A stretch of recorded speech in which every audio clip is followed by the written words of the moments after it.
Bonjour à toi. Alors aujourd'hui, j'ai envie de te parler un peu de moi. Je vais t'expliquer comment j'ai fait pour découvrir que mon don avait de la valeur et comment j'ai fait pour en vivre.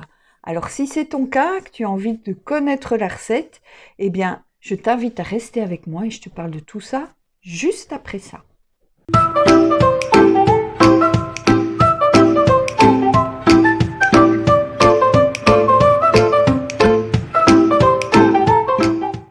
Alors, comme vous le savez peut-être, en tout cas ceux qui me suivent le savent, pour les autres c'est peut-être nouveau pour vous, mes dons sont apparus suite à une expérience d'unité que j'ai faite au cours d'une randonnée dans le désert.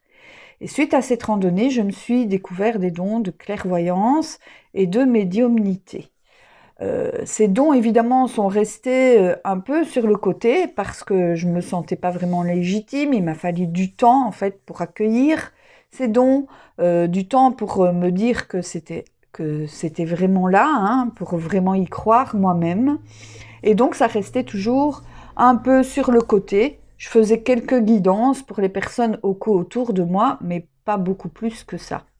Et à l'époque, je travaillais comme salarié, j'accompagnais l'entrepreneuriat et je me sentais pas super bien dans mon job parce que après cette expérience d'unité, je me suis rendu compte que j'étais en train de vivre dans une espèce de matrice, que j'étais en train de courir dans cette roue de hamster, et plus j'avançais, et moins mon boulot avait de sens pour moi, mais j'avais besoin de ce travail, puisque j'étais seule, enfin je le suis toujours, hein, maman solo, et il fallait bien que je paye les factures et que je puisse gagner ma vie. Donc je restais dans ce travail. Jusqu'au jour où, dans l'entreprise dans laquelle je travaillais, il y a une restructuration et je me fais licencier du jour au lendemain.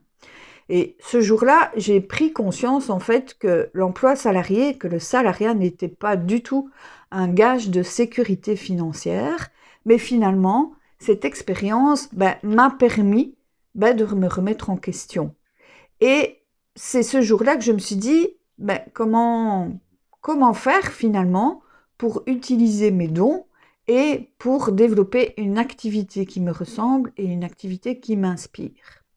Donc, suite à ce licenciement, j'ai commencé à faire un long travail sur moi pour, d'une part, accueillir, accepter qui j'étais dans ma globalité, mais aussi pour aller chercher ben, à quoi j'avais envie de contribuer, quel était mon élan de contribution.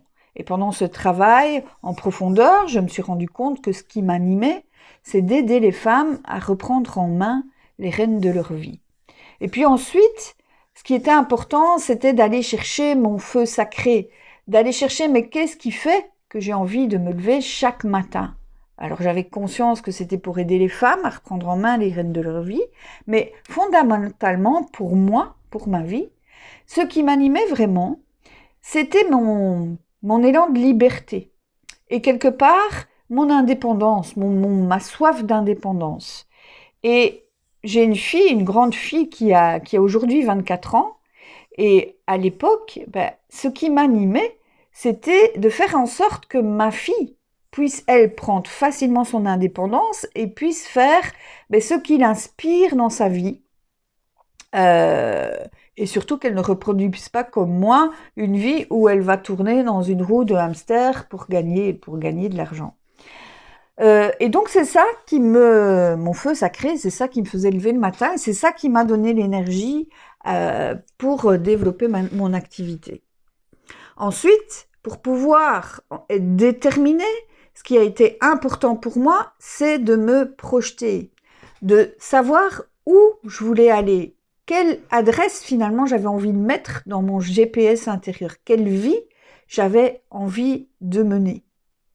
Et puis, évidemment, j'ai rencontré ce que beaucoup de personnes qui démarrent une activité rencontrent, hein, c'est tous les blocages, c'est-à-dire le syndrome de l'imposteur, la peur, hein, quelque part de passer pour une illuminée si j'utilisais mes dons, la peur de faire mal, de mal faire les choses aussi, Ce que j'ai dû dépasser aussi, ben, c'est ma peur de manquer d'argent, bien entendu.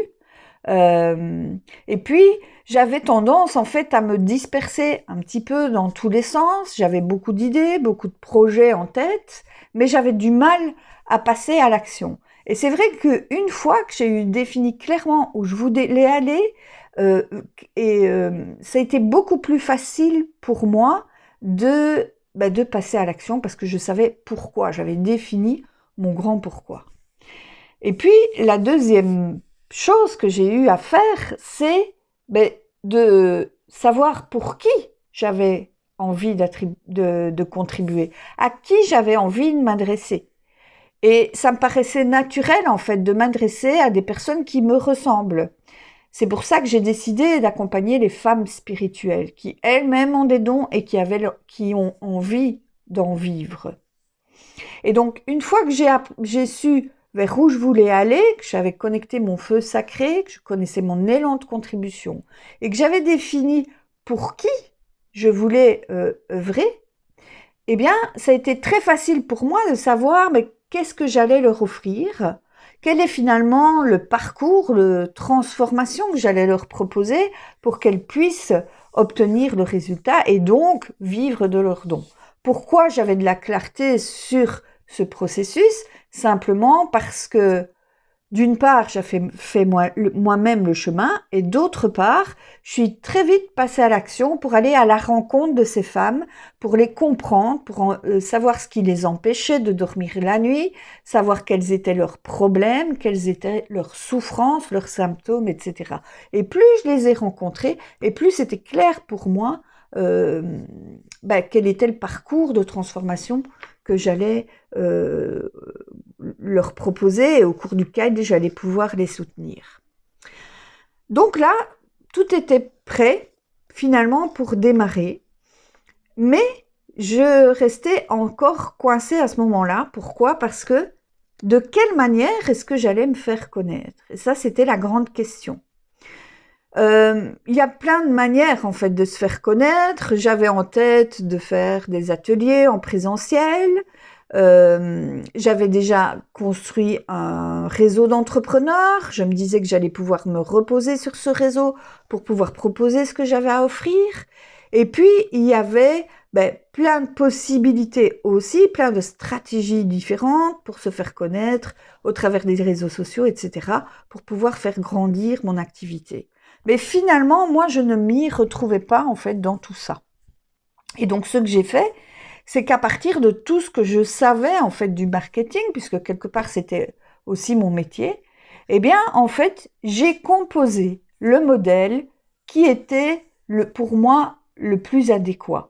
J'ai créé mon propre modèle. Et c'est vraiment ce qui m'a permis de me lancer. Et c'est vraiment ce qui fait qu'aujourd'hui, eh bien, je suis dans une vie où je me sens épanouie, où j'adore ce que je fais. Je passe 80% dans ma zone de génie. J'ai des clientes extraordinaires. On a une belle relation ensemble. Et finalement, j'ai atteint, alors je suis encore en évolution et je pense que je le serai toute ma carrière, je suis toujours encore occupée à affiner, améliorer, mais je suis sur la voie de ma vie idéale, sur la voie de ce que j'avais inscrit dans le GPS, dans mon GPS intérieur en définissant ma vision. Voilà, j'espère que ceci t'a inspiré pour que tu puisses en faire autant. Donc, ce que j'ai envie de te dire en résumé, si tu es une femme spirituelle et que tu as des dons et que tu veux vraiment en faire ton activité professionnelle, eh bien, la première chose que je vais t'inviter à faire, c'est vraiment de travailler sur toi. Travailler sur toi pour dépasser les blocages qui t'empêchent d'y aller, comme par exemple ce syndrome de l'imposteur, comme par exemple ta relation à l'argent, comme par exemple le fait que tu partes sur différentes idées en parallèle, etc., mais que tu vas pas vraiment jusqu'au bout, etc., donc dépasser tes blocages. La deuxième chose, ça va être de connecter ce qui t'anime vraiment, connecter ce que tu as dans tes tripes et ce à quoi tu as envie de contribuer, mettre de la clarté ensuite sur à qui tu veux t'adresser et aller à sa rencontre, Pour pouvoir définir ton offre unique, partir de ton unicité, de qui tu es vraiment, pour faire quelque chose, proposer quelque chose, mais finalement que personne d'autre ne pourra proposer parce que ce que tu vas proposer, ça sera quelque chose qui t'est unique et qui vient de ta singularité. Et puis, une fois que tu auras de la clarté sur tout ça, tu sauras à qui tu t'adresses, qu'est-ce que tu vas lui proposer. Ensuite, eh bien, trouve ton modèle personnel pour pouvoir te faire connaître. L'idée, c'est de pouvoir agréger toutes les parties des différentes stratégies de développement qui existent pour que tu puisses sortir le modèle qui te correspond le mieux et créer de cette manière-là une entreprise à ton service et au service des autres. Voilà, j'espère que cette vidéo t'a plu. Si mon contenu t'intéresse, eh bien écoute, je t'invite à cliquer ici sur mon petit avatar et je te dis à très bientôt pour une prochaine vidéo. Ciao!